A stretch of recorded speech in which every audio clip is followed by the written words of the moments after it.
Всем доброй ночи еще раз. Дорогие друзья, я хочу подарить вам ритуал, который корнями уходит в средневековую Византию.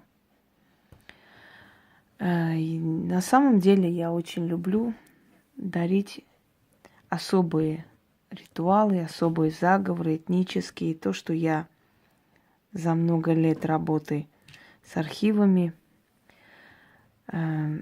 за время учебы в университете обнаруживала, смотрела, изучала. Случайно попадалось мне это все. Я сохраняла, оставляла. Даже еще не с тем намерением, что когда-нибудь кому-то это подарю, покажу. Просто для себя, ради интереса, потому что я понимала, что я сама могу этим пользоваться. Это очень интересно, это очень необычно, очень сильно, потому что такие подобные действия имеют многовековую энергию, тысячелетнюю энергию. Поэтому они исполняются, поэтому они получаются. Этот ритуал византийский. То есть корнями вот подобный ритуал уходит в Византию. Естественно, там опять же не было написано, как это все происходило, какие слова говорить нужно. Но примерно я поняла, что там должно было быть, потому что там было полное описание, как это делалось, а остальное уже, знаете, дело интеллекта. Если человек умен, если человек эрудирован, начитан, он обязательно поймет, он сам придет к выводу, что должно было быть, что можно в такой ситуации было бы сказать и прочее. И знаете, получается очень даже неплохо. Называется это «Записки к судьбе». А если по-другому, то византийский ритуал на желание.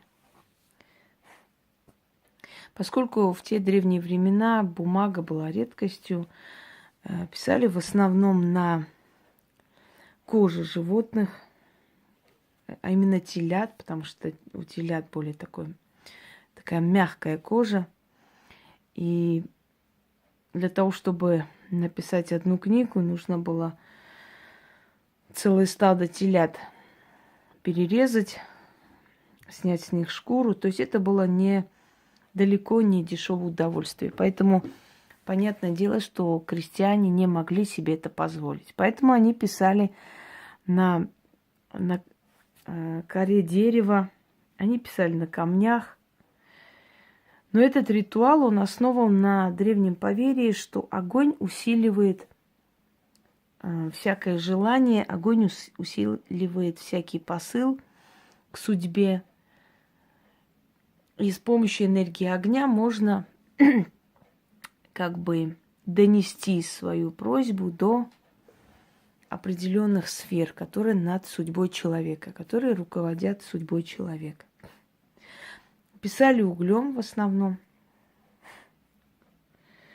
на коре дерева или на маленьких дощечках, на каких-нибудь, на деревяшках маленьких и сжигали, сказав свою просьбу. После того, как это действие было сделано, пепел либо бросали в реку, чтобы река уносила, поскольку река – это символ движения и жизни, да, судьбы. Либо бросали с окна или с балкона. Делалось это в ночное время, точнее в сумерки, когда было темно. Просьбу можно было обозначить как в плане денежном, как в плане, чтобы сбылась особая мечта, просьба, ну, например, там, в наше время, да, какую просьбу можно озвучить, скажем, найти хорошую работу или получить ту или иную должность и так далее. Ну, у крестьян были немножко иные заботы. Они могли попросить, скажем, плодотворного там урожая. Они могли попросить, чтобы их животные рожали там более здоровое потомство, чтобы их имущество приумножалось. Кто торговал, он мог попросить наплыв клиентов, например, да, или обозначить ту сумму, которую он ожидал и хотел бы получить от своей торговли. То есть это не касаемо любовных дел, чтобы там Вася, Петя пришел и так далее. Это касаемо материальных благ. Писали эту просьбу, сжигали и отпускали пепел либо по реке, по движущейся воде, либо с балкона или с окна. То есть отправляли определенный сигнал туда, во Вселенную, чтобы оно сбылось.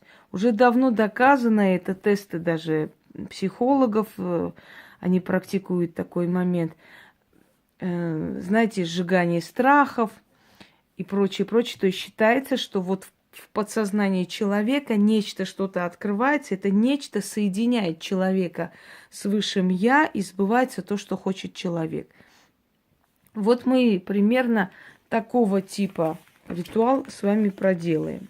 Итак, просьбы должны касаться материальных благ, карьерного там роста, творческого развития. Может, нужны люди для того, чтобы достичь успеха. Может, нужно, чтобы вам не отказали в просьбе, чтобы взять там какую-то сумму, да, кредит, скажем, и расплатиться с чем-то или начать какую-то работу. То есть в основном это касаемо материальных благ. К любовным просьбам это не относится. Это не относится к просьбе там выйти замуж, хочу завтра найти миллион, хочу вот это. То есть это должны быть приземленные просьбы, то, что реально вам получить, но что-то препятствует, чтобы это быстрее сбылось. Читать нужно один раз. Возьмите красную свечу, лучше всего. Пишите свою просьбу, когда прочитали. Сжигайте пепел, потом отпускаете в окно. Итак, сила всемогущей судьбы. Ты все знаешь, все видишь, все слышишь. Я к тебе обращаюсь, твоей воле покоряюсь, перед величием склоняюсь и покорно прошу и заклинаю. Напишу свою просьбу, благословлю, да сбудется, как я прошу. Пишите. Например, давайте я напишу, например, да? 100 тысяч. Ой, 10 написала. 100 хочу. Рублей. В ближайшее время. Пишите четко свою просьбу. Пожалуйста, не пишите там лекцию целую. Коротко, ясно. Или получить такую-то должность от такого-то человека. Как можно четче. Потому что этот сигнал идет туда. Во Вселенной разбираться не будут. Получить хорошую должность, чтобы все было хорошо и так далее. Это не то. Написала. Еще раз читаю. Сила всемогущей судьбы. Ты все знаешь, все видишь, все слышишь. Я к тебе обращаюсь, твоей воле покоряюсь. Перед величием склоняюсь и покорно прошу и заклинаю. Напишу свою просьбу, благословлю, да сбудется, как я прошу. Написали. Далее. Жаром огня силу придам, через огонь миру отдам. Во 100 крат усилю слова, и пеплом донесу до врат вселенских. Сожгли. До трона судьбы дойдут и сбудутся. Мое слово верное, мое дело правое, да будет так, и так будет. Заклято. Отпуская пепел, нужно говорить. Дойди туда, куда отправила, дай мне то, что попросила. Заклинаю. И отпустить. И за короткое время ваша просьба сбудется. Потому что для Вселенной, и тем более для судьбы, нет ничего невозможного. А теперь я свое желание отпущу. Мне даже интересно, за сколько дней это мне придет. Всем удачи.